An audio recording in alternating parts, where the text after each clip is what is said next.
Taking 10 minutes to complete the form is important. The census must count every person living in the United States on April 1st, 2010, including all lesbian, gay, bisexual, and transgender persons. Your participation ensures that your community receives its fair share of political representation and federal funds for the next 10 years. Mr. Powell, as far as a federal agency putting out this type of ad, what does it mean to you as far as the acceptance that people have and the openness to talk about it? Well, I think this is an indication that there's a recognition that there is a wider range of families and there's a wider range of people in the United States than was reflected in census from the past. So I think it does represent a real change in terms of a greater acceptance or acknowledgement that there really is more than one type of living arrangement out there, more than one type of family out there. Thank you. Ms. Freer-Rita, you supported Proposition 8 and say that marriage should be only between one man and one woman. Domestic partnerships and civil unions are not recognized by the federal government, and the Defense of Marriage Act means that committed gay and lesbian couples are denied more than 1,000 federal rights that heterosexual couples get, like benefits from Social Security when a spouse dies. So my question is this: should federal law be changed to allow for equal legal status for same-sex couples, and if not, why not? I do believe that marriage is between a man and a woman, but I also have been consistent and clear that I support civil unions for gay and lesbian couples. The Defense of Marriage Act had broad bipartisan support, and actually the position that I have consistently espoused is consistent with that of our president and the vast majority of senators in the U.S. Senate. I think what we now are seeing on Proposition 8 is that the voters were quite clear about their views on this.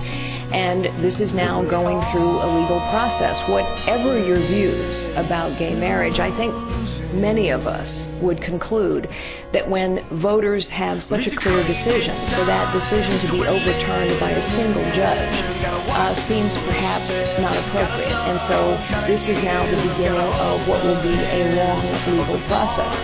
I support very much the repeal of Don't Ask, Don't Tell, and I know that the military is getting ready to release its report on the best way to execute that decision.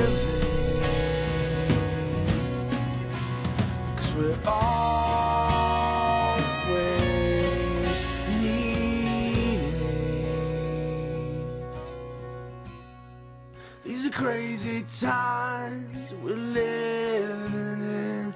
Gotta watch.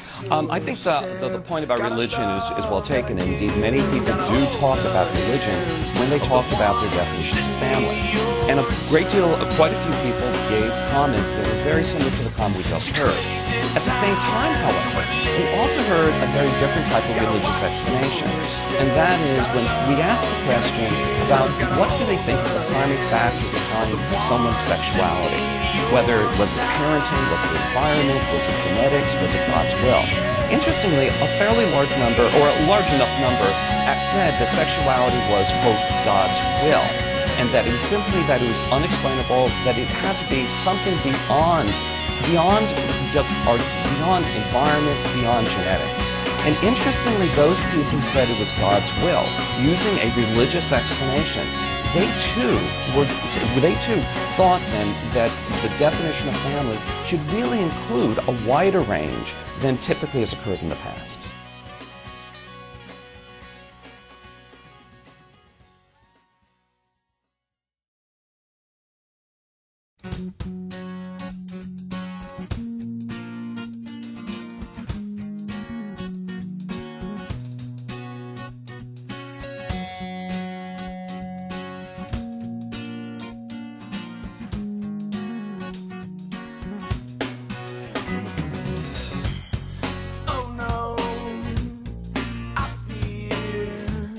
That I scream in a place where no one can hear.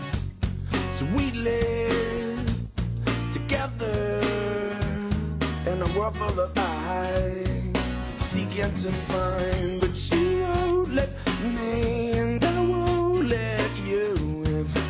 we're not trying to reach a place where you are.